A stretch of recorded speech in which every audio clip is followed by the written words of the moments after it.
Welcome to சின்னா சமையல். நம்ம இன்னைக்கு என்ன செய்ய போறோம்னா மட்டன் நெய் குருமா. இந்த டிஷ் சென்னையில் உள்ள பாண்டியாஸ் ஹோட்டல் ரொம்பவே ஃபேமஸ் ஆனது. காரம் கம்மினால குழந்தைங்களுக்கு ரொம்பவே பிடிக்கும், ரொம்பவும் ஹெல்த்தியும் கூட. இட்லி, தோசை, இடியாப்பம், பரோட்டா கூட பெஸ்டான காம்பினேஷன் இது. வாங்க எப்படி செய்யலான்னு பார்க்கலாம். 3 வெங்காயம், 2 தக்காளி, குழம்பு மிளகாய் தூள், மஞ்சள் தூள், இஞ்சி பூண்டு paste, mutton 1/2 kilo, 100 ml oil, garam masala, கருவேப்பிலை, புதினா. வதக்க தேவையான பொருட்கள் இது. இப்போ நம்ம அரைக்க தேவையான பொருட்களை பார்த்துப்போம். பொட்டுக்கடலை, பாதாம், முந்திரி, கசகசா, சோம்பு, 7 பச்சை மிளகாய், ஒரு கைப்பிடி அளவு கொத்தமல்லி, அரை மூடி தேங்காய் தோல் சீவி இந்த மாதிரி எடுத்துக்கோங்க. இது எல்லாம் மிக்ஸி ஜாரில் போட்டு நம்ம அரைக்க போகிறோம். எண்ணெய் காஞ்சதும் 2 பிரிஞ்சி இலை, ஒரு சின்ன துண்டு பட்டை, 3 லவங்கம், 1 ஏலக்காய், சிறிது சோம்பு, நறுக்கி வச்ச வெங்காயத்தை சேர்த்துக்குங்க.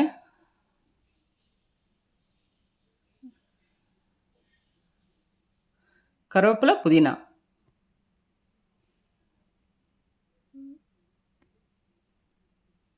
வெங்காயம் ரொம்ப வதங்கக்கூடாது. தக்காளி சேர்த்துக்குங்க.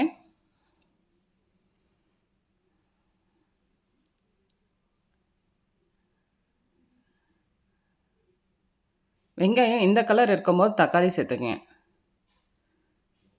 இப்போ தக்காளியும் வதங்கியாச்சு. இஞ்சி பூண்டு பேஸ்ட்டு சேர்த்துப்போம். இஞ்சி பூண்டு பேஸ்ட்டு சேர்த்ததுக்கு பிறகு ஒரு வதக்கிக்குங்க.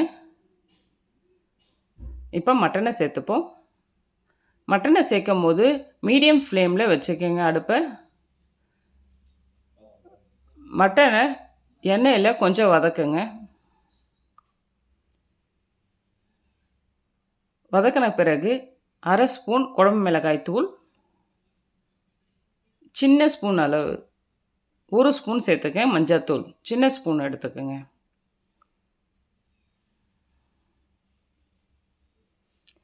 அதுவுமே எண்ணெயில் வதக்கிக்கோங்க.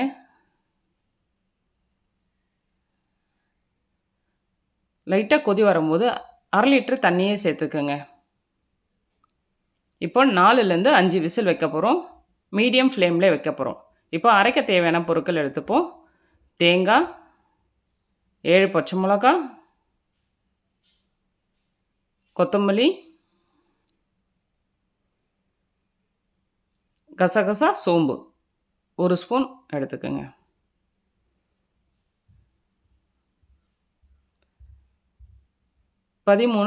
முந்திரி, 13 பாதாம், 2 ஸ்பூன் பொட்டுக்கடலை.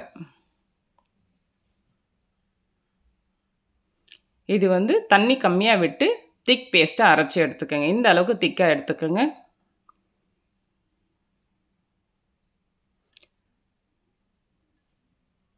விசில் அடங்கிடுச்சு.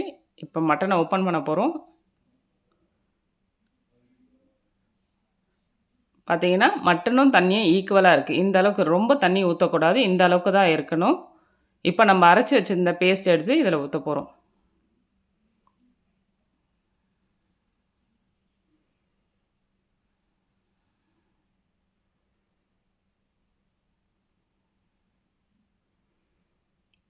கொஞ்சமாக கிளறி விட்டுக்கோங்க.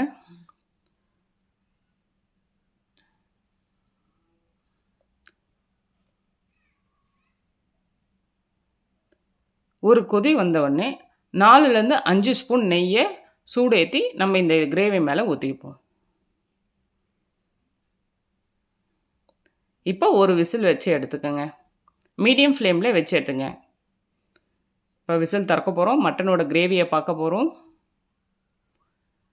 பார்த்தீங்கன்னா எவ்வளோ அழகாக இருக்க பாருங்கள். இப்போ ரெடி ஆயிடுச்சு மட்டன் குருமா. இந்த அளவுக்கு நல்லா திக்காக இருக்கணும். நல்லா கிளறி விட்டுக்கோங்க. இப்போது மட்டன் வெந்துடுச்சா நம்ம பார்க்க போகிறோம்.